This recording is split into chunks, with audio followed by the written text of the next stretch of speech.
ଜଗତସିଂହପୁର ଜିଲ୍ଲାର ବାଲିକୁଦା ଏରସମା ନିର୍ବାଚନ ମଣ୍ଡଳୀ ପାଇଁ ବିଜେପି ପକ୍ଷରୁ ସତ୍ୟ ସାରଥୀ ମହାନ୍ତିଙ୍କୁ ଦଳ ପ୍ରାର୍ଥୀ ଭାବେ ଘୋଷଣା କରିଥିବା ବେଳେ ଏହାକୁ ବାଲିକୁଦା ଏରସମା ବିଜେପି ପକ୍ଷରୁ ବିରୋଧ କରାଯାଇଛି।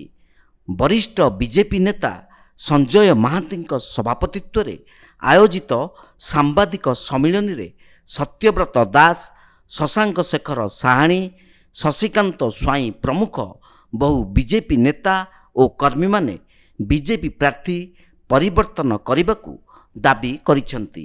ଏହା ସହିତ ଏ ସମ୍ପର୍କରେ ରାଜ୍ୟ ନେତୃତ୍ୱକୁ ଦାୟୀ କରିଛନ୍ତି। ବାଲିକୁଦା ଏରସମା ନିର୍ବାଚନ ମଣ୍ଡଳୀରେ ବିଜେପିର 50,000 ଭୋଟ ରହିଛି। ତେବେ ସଂଗଠନକୁ ସଜାଡ଼ି ରଖିଥିବା ନେତାଙ୍କୁ ଅଣଦେଖା କରାଯାଇଛି। ଏହାର ବିରୁଦ୍ଧରେ ପ୍ରାର୍ଥୀ ପରିବର୍ତ୍ତନ ପାଇଁ ବିଜେପି ପକ୍ଷରୁ ଦାବି କରାଯାଇଛି। ଦେଖନ୍ତୁ, ବିରୋଧ କରିବାର ଏକମାତ୍ର କାରଣ ଯେଉଁମାନେ ଆମେ ଦୀର୍ଘ ବର୍ଷ ଧରି ଭାରତୀୟ ଜନତା ପାର୍ଟିରେ କାମ କରି ଆସୁଛୁ, ଆମର ସର୍ବସ୍ୱ ତ୍ୟାଗ କରି ଆମେ ଭାରତୀୟ ଜନତା ପାର୍ଟିକି ବାଲିକୁଦା ଏରସମାରେ ମଜବୁତ କରି ଚାଲିଛୁ।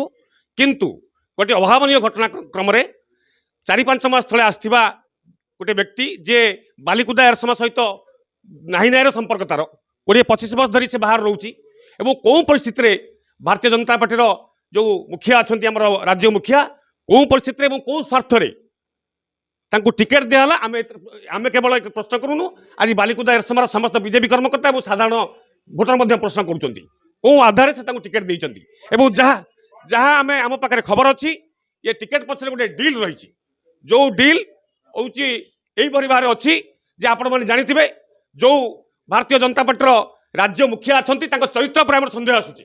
କାହିଁକି ନା ଏ ବ୍ୟକ୍ତି ଅତୀତରେ ଅନ୍ୟମାନଙ୍କ କାର୍ଯ୍ୟକର୍ତ୍ତା ଆମ ଆଗରେ କହିଛନ୍ତି ଯେ ଟିକେଟ୍ ମୁଁ ଯେବେଠୁ ଆସିଛି ପକେଟରେ ପୁରେଇ ଆସିଛି, ମୁଁ 2 କୋଟି ଟଙ୍କା ଦେଇସାରିଛି, ଟିକେଟ୍ କିଣି ସାରିଛି। ଏବଂ ତା ସତ୍ତ୍ୱେ ଆହୁରି ଗୋଟିଏ କଥା ସାମ୍ନାକୁ ଆସୁଛି ବା ଆଲୋଚନା ହେଉଛି, ଆ ପଛରେ ହନି ଟ୍ରାପ୍ର କିଛି ମସୁଧା ରହିଛି ଏବଂ ରାଜ୍ୟ ସଭାପତିଙ୍କୁ ଏ ବ୍ୟକ୍ତି ହନି ଟ୍ରାପ୍ରେ ଫସାଇ ଟିକେଟ୍ଟା କରାୟତ୍ତ କରିଛି। ଆମେ ଡାଉଟ୍ କରୁଛୁ ଆ ପଛରେ 2ଟି କଥା।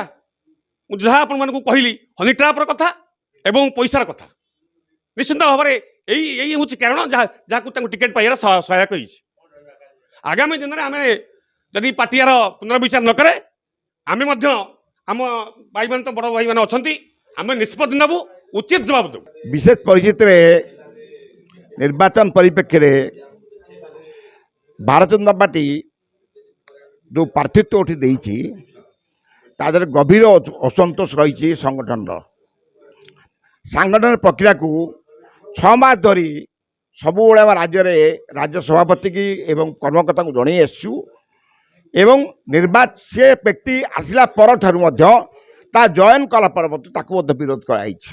2 ଥର ସଭାପତି ବାଲିକୁଦା ଆସିବା ପାଇଁ ଉଦ୍ୟମ କଲାବେଳେ ତାକୁ ମଧ୍ୟ ବିରୋଧ କରାଯାଇଛି। ସଭାପତି ଆସିନାହାନ୍ତି ଏବଂ କହିଛନ୍ତି ଯେ ଆପଣମାନଙ୍କ କାର୍ଯ୍ୟକର୍ତ୍ତା ଭିତରୁ ଯେଉଁମାନେ ଦୀର୍ଘ 19 ମସିହା ଠାରୁ 24 ମସିହା ପର୍ଯ୍ୟନ୍ତ ସଂଘର୍ଷ କରିଛନ୍ତି, ପ୍ରୟାସ କରିଛନ୍ତି ଭାରତୀୟ ଜନତା ନୀତି ଆଦର୍ଶରେ ଉଦ୍ବୁଦ୍ଧ ହୋଇକରି ଏବଂ ସଂଗଠନକୁ ବଢ଼େଇଛନ୍ତି, ସଂଗଠନକୁ 50,000 ଭୋଟର ଅଧିକରୁ ଆଜି ଆଣି ଥୋଇଛନ୍ତି, ତାଙ୍କରି ଭିତରୁ କାର୍ଯ୍ୟକର୍ତ୍ତା ଭିତରୁ ଆମେ ନିର୍ବାଚନରେ ପ୍ରତିନିଧିତ୍ୱ କରିବା ପାଇଁ ସୁଯୋଗ ଦେବୁ।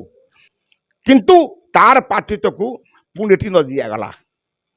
ତେଣୁ ଏହା ଗଭୀର ଅସନ୍ତୋଷ ବାହାର କରିଛି ଭାରତୀୟ ଜନତା ପାର୍ଟିର କର୍ମକର୍ତ୍ତାଙ୍କ ଉପରେ।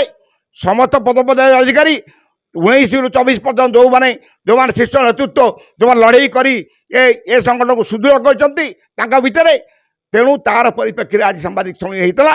ରାଜ୍ୟ ସଭାପତି ରାଜ୍ୟ ନେତୃତ୍ୱକୁ ଅପିଲ କରୁଛୁ, ଭାରତୀୟ ଜନତା ପାର୍ଟିର ସ୍ୱାର୍ଥ ଦୃଷ୍ଟିରୁ ଏ ଭାରତୀୟ ଜନତା ପାର୍ଟିର ବାଲିକୁଦା ସଂଗଠନକୁ ଯଦି ଦୃଢ଼ୀଭୂତ କରିବା ଚାହୁଁଥାନ୍ତି, ଆଗାମୀ ଦିନରେ ସଫଳ ଚାହୁଁଥାନ୍ତି, ତାହେଲେ ତାର ପ୍ରାର୍ଥୀତ୍ୱକୁ ପରିବର୍ତ୍ତନ କରନ୍ତୁ।